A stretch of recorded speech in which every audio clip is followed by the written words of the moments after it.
start with prayer and the pledge. So let's pray. Lord, we thank you for this day. We thank you for the benefit we have living in this great community. We ask that you would bless our national, state, local leaders with wisdom and guidance and judgment as they do the work on behalf of their constituents and their citizens. We ask that you would bless this commission with wisdom and guidance as they do the work on behalf of our customers and our community. Bless our leadership team with wisdom as well. As always, be with our employees, keep them safe in the work they do every day, and bring them home safe to their families. We ask that you would bless this food for the nourishment of our bodies, and bless us as we do your work. We ask these things in your most holy and precious name. Amen. Amen. I pledge allegiance to the flag of the United States of America and to the republic for which it stands, one nation, under God, indivisible, with liberty and justice for all.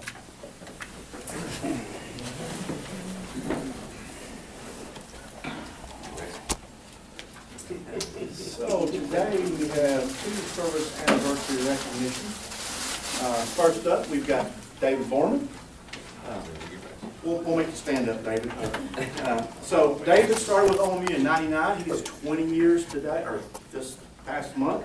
He hired at Elmer Smith as an electronic systems technician, and I know the guy that hired him made a good hire there. And about 4 years after that, he was promoted to crew leader, and that was in 2003. And then it seems like it hadn't been this long, but in 2014, David came into the IT department as the IT supervisor, and then he was promoted to IT manager, I guess last month. May 4th. And effective May 4th, so this month.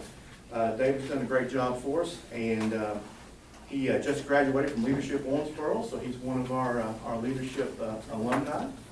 And outside of work, he enjoys spending time with his wife Misty and his children Allison and Ellis.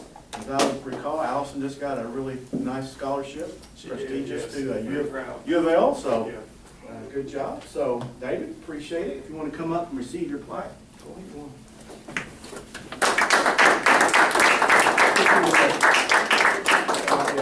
Sonny has to take the pictures, and we have to clear the decks. It's going to be called Obama, I like it. Get my exercise. 1, 2, 3. 1, 2, 3. 1, 2. Thank you, David. We'll go more right here. Confuses people. Next, we've got a 25-year employee, Jude Steele. Jude started in '94. You were part of the scrubber group. Yep. Jude came in as an equipment operator at Elmer Smith. Then 4 years later, worked in power plant maintenance for about 6 years, and then he moved over into the water department as water plant maintenance, and there for another 6 years. And since then, he has been our well maintenance specialist. Jude's a Class 4 certified water operator. Has been in that role for quite some time. He does a great job on well maintenance, and we appreciate all of Jude's hard work. Jude has a wife and 2 children, his adult children. He's got 3 grandchildren, is that right? And he enjoys spending time with his family and friends, grilling and shooting, fabrication work, and working on classic muscle cars. So. Yep, right. Good passion. So Jude is, again, we hired him at Elmer Smith, and we've made some good hires out there, and Jude's another example. So appreciate all your hard work.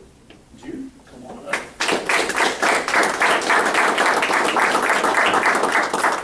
I think he said there were 39 wells, is that right? Yes, sir. 39 wells. Yes, sir.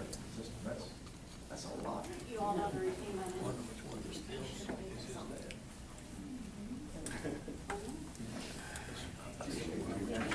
Yes. It was the Jude and Jude. Thank you all very much. I really appreciate you doing the work. Thank you. Good job. Appreciate it. Yeah. Pandora.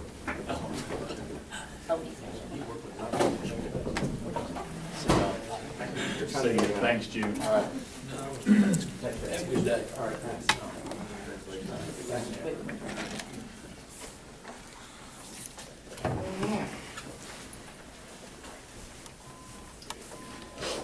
On our discussion agenda, our first item up is our annual business plan and budget. We went through the budget in detail at the work session, and we have the business plan.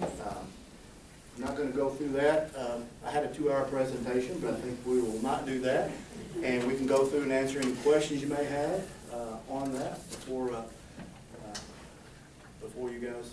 I make a motion to approve the proposed fiscal year budget and business plan. Have a second? Second. All in favor, say aye. How much time did it take to put all this together? I mean, do you have any idea? I mean, it took a long time to read through it all. But it's a monumental. It is, and it's such a comprehensive document, Right. and, you know, everybody on this side of the table spent a lot of hard work on it. Laura spends innumerable hours pulling all the numbers together. I don't know how many man hours we spend on that, but it's a lot. It consumes a lot of our time from the end of January until May. It's not just the budget, but the business plan. Yeah, the as business well. There's plan so much itself, information Sonia, there. you know, makes it all pretty and corrects all of our grammar and typos, and so everybody has a real hand in it. It's really a document that everybody has a lot of input to. There's not one author, and It seems like something everybody could learn from, even in different you know, divisions. when I used to have to just input to it, I always griped about it, but in the last 14 months, I've kept it with me all the time, because there's a lot of good handy facts and figures that you can refer to. It's a pretty good document to keep around. But there's been so many organizational changes in this you know, that we've had in the last few years. It's not like you just can go last year and just add some numbers. So, Right. I think, we really appreciate the work staff's doing. Thank You you. cut it everybody. down from 92 pages to 57, and when you redid it, I noticed. Well, we're trying to streamline it and make sure it focuses on what needs to be focused on without a lot of extra fluff. And next year, as we get out of the power marketing business, you know, it'll probably streamline again. Thank you all for that. Well done. The energy and risk management policy, this is a time of year when we've updated that, primarily because we have made changes in our personnel for power marketing, you know, with not backfilling the director of power marketing and manager of risk and special projects. We went through and focused, you know, took their responsibilities out and noted who those who were doing those now. So that's really the primary changes in the ERM. And kind of also, it's pointed to the fact that this is our last year in the power market. Ted, it has that language right on the front page, that this is our last year. And so most of those changes there weren't any substantive changes other than to deal with our, the different way we're doing business, doing all those same tasks, but different roles and responsibilities. Those were the bulk of the changes in that thing. So if you've got any questions, I'll be happy to answer on that as well. If there's not any questions, I give a motion to approve. So Second. All in favor? Moving right along, the next item is what we refer to as the red book. I assume it has a red cover somewhere. Is our updated rules and regulations for electric service. When we did our new rate ordinance, we went back and Tim and his group, this is kind of the book they live by, and we went back and adapted it to the new rate ordinance. And also they did a lot of cleanup. It had some duplication in it. It actually had, for example, copies of the our fee structure, fee policy, which is a separate document that we didn't need to reprint in this. So they cleaned a lot of that up. So Tim will be happy to answer. We try to give you a little summary page of the changes. We provide a summary, and, you know, let's say we tried to streamline it the best. You know, there were several policies that have been developed over the years, and we just reference those now. And, you know, it's just a guiding, it guides our contractors and our customers on how we want to connect electric service. And, so we feel like we made some good modifications to it, and it's been reviewed by our legal staff. Do you see any of these, in the summary, any of these issues or changes that will be problematic or people have an issue with? Not from our perspective. I believe that, you know, we tried to clarify, you know, how to properly go about connection to services, really how we operate. We just want to make sure it's clarified to our contractors and personnel. I didn't see that. I do appreciate it though when you give that lengthy document, you red line that you write the summary. That's really helpful to us to know.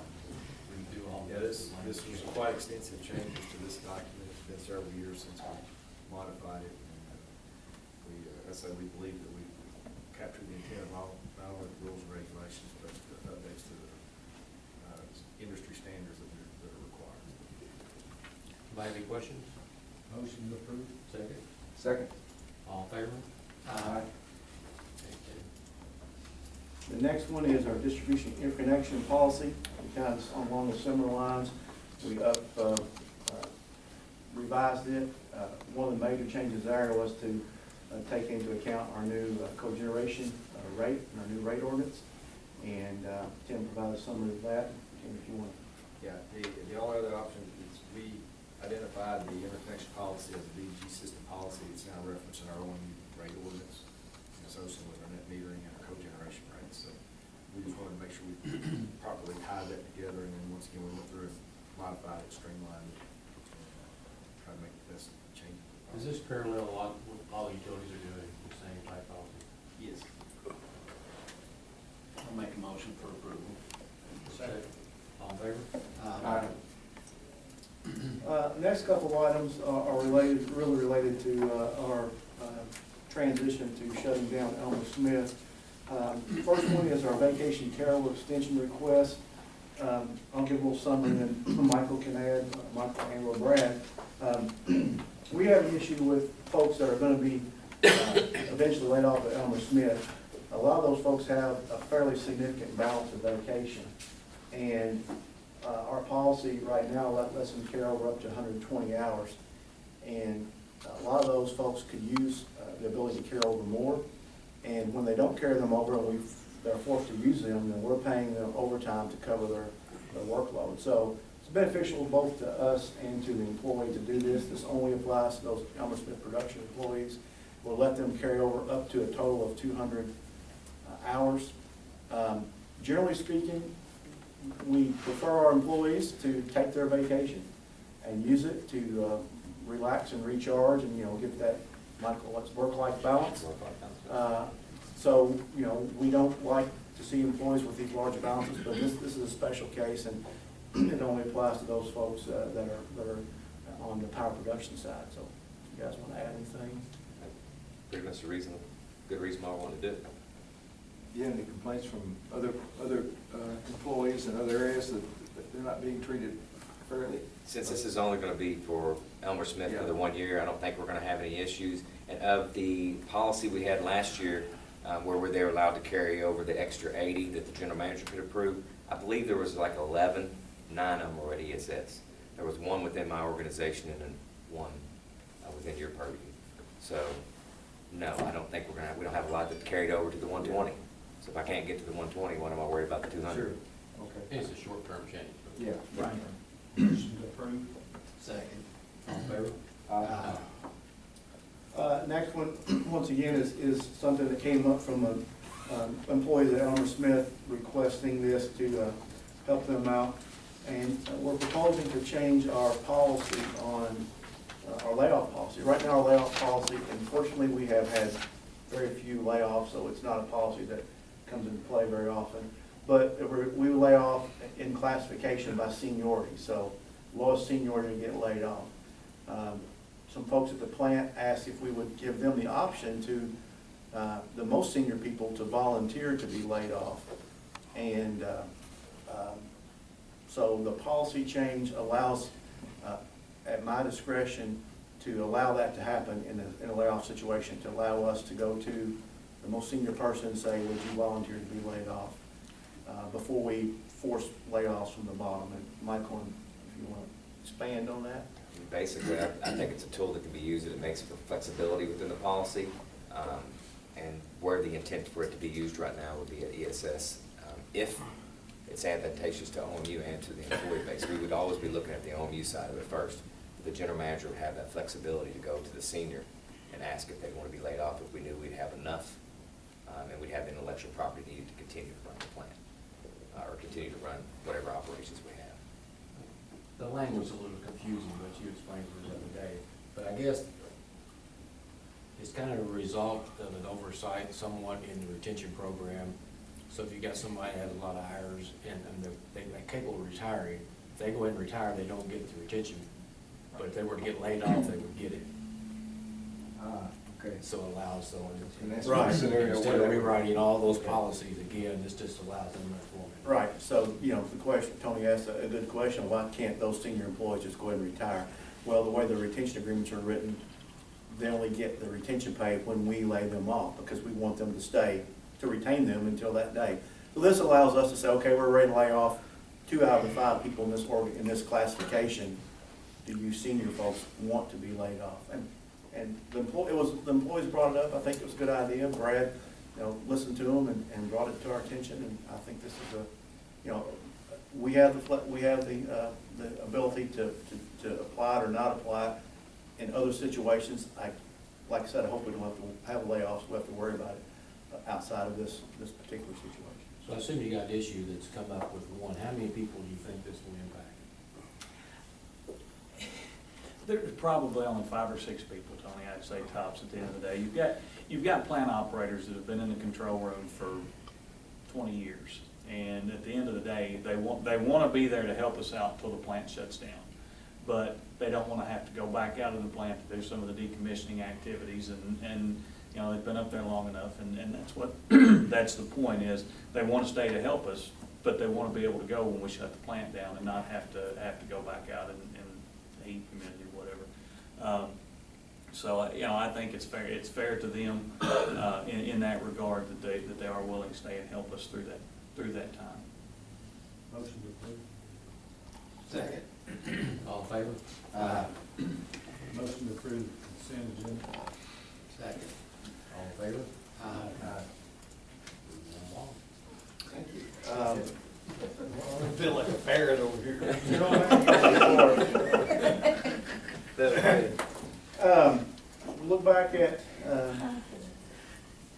I left a typo in there for Ted, but I don't think he hasn't mentioned it yet. Not yet. Number 1, it should said April temperatures in Owensboro were near normal. Our sea load, we had normal temps, a little bit higher than normal precipitation. So our sea load was about 3.3% below budget. Wholesale sales were about 11% under budget. Wholesale prices were a little lower than projected. We also had item 2. Unit 2 was off for most of the month of April on its last planned outage. But Unit 1 had 12 days of outages during the month. Biggest bulk of that was we had a circulating water line that was leaking that we repaired at the beginning of the month. Then we had some furnace tube leaks and some other furnace issues that were the balance of that 12 days. That didn't cost us as much lost revenue as it would have because prices were down and we probably would have been selling significantly anyway. We did, everybody's aware, we had a good presentation with the city on April 16th, and last week they did approve our new rate ordinance and our bond ordinance, so we're pleased with that, and the bond defeasance to $3 million closed yesterday, so the fiscal 19 part of that is complete. Last thing, KYMEA did have a successful go-live event on May 1st. They switched over for their 9 all requirements members from being supplied by Kentucky Utilities to being supplied through KYMEA. Everything went fairly smoothly from what I've heard. Rob didn't have to camp out there for 2 or 3 days in a row, and they had a good go live, and they are now supplying those 9 cities. And they're going to have their first annual meeting on May 22nd. We sent out the invites. You guys are invited. If somebody that didn't respond decides they want to go, they've got a day's worth of informative seminars and talks about markets and hedging and things like that, if you're interested, on the 22nd, followed by their normal quarterly business meeting on the 23rd. So let Brittany know if you want to be a late arrival to that, and we'll get you in. I think JT is going, or we probably he's going. And that was all I had for the GM report. Okay. On the financials for April 2019, fiscal year to date, the consolidated electric system were 41% better than budget. A big part of that is that fuel adjustment. We had 3 adjustments during the year, about $5.5 million. So our expenses are down. system, with the actual performance without the ECA adjustment, we're up 39% better than budget. Wholesale system, we're up 36% better than budget. For the month of April, we're on target with budget on our losses, about the same. for the month It's of sort of April. interesting that we had that many days of outages, yet we were We're on target with our budget on our wholesale. above budget, really. So where was the 11% under you just said? That was on sales. Sales, Okay. megawatt hours. Megawatt scale. You know, our costs were, the reason the gross margin was better than budget, our sales were down, our total revenue were a little bit below budget, but our expenses were down even more, so that's how we came in right there on wholesale. Our wholesale megawatt hours to date, based on the, through the billing cycles, is up 11%. That's year to date. Year to date, Oh, okay. yeah. And these are year-to-date financials. Telecommunications, we're up 196,000 better than budget on income. The water system, 766,000 better than budget. And then, we've got 1 month to go, so it looks like it's about on par with what we are right now, so. It's, expenses are down and revenues are down, but not as much as expenses.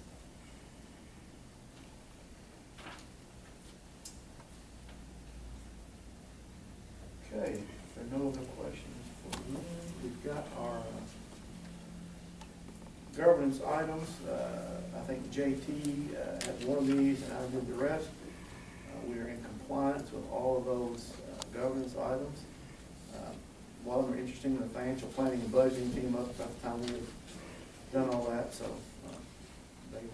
we are right on track with all those requirements. We do have one policy issue that will, that's required by our governance policy that will need approval, and that is F.2.1, the general manager fiscal 20 performance expectations. Motion to approve. Second. I did have one for me. We've all had a chance to look at these and review them, send back. I did want to ask you if you do one thing though, on the organizational employee development. Before you actually initiate and engage that wage and salary survey, we want to let the commission know what your plans are. Sure. If you're going to do that. We can do that. One of the things on there too is that you meet monthly with the city manager. Have you been doing that this last year? Is that Mhm. something Yes. that's been occurring in the past? Yeah, that was something that's been done. You know, Terry we have monthly lunch meetings. Now, Okay. we actually, Which often pays for it. we put that in there, required, Yeah. ask that you do that. Has that been beneficial? Absolutely. That's what I was gonna ask Especially you. for me, as being new to the job, and now, of course, I started with Bill and now with Nate, and, it's helped Nate and I discuss things, and he's bringing Leland along, so it's a good, we take an hour and a half at lunch and we cover a lot of ground.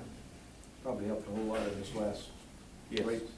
It helped to make sure he understands those Issues.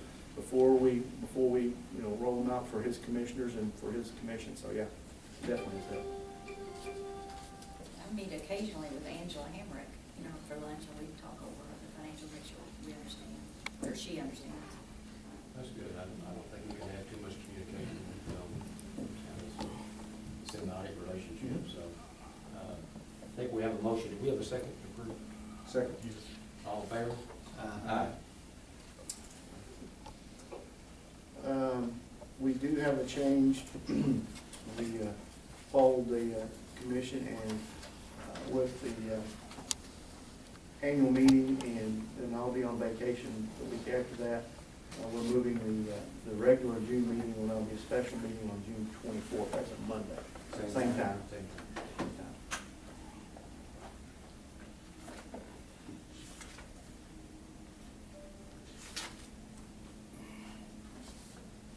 No work session?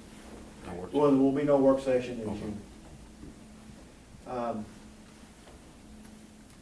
Anybody else have anything before we move to closed session? Okay, with that, I'll read the motion for you to go to closed session, discuss personnel matters pursuant to KRS 61810-1F, pending litigation pursuant to KRS 61810-1C, matters which are required to be discussed and prosecuted pursuant to KRS 61810-1K, including but not limited to KRS 61878-1CI and KRS 61872-6. Motion? Motion. Second. All in favor? Aye.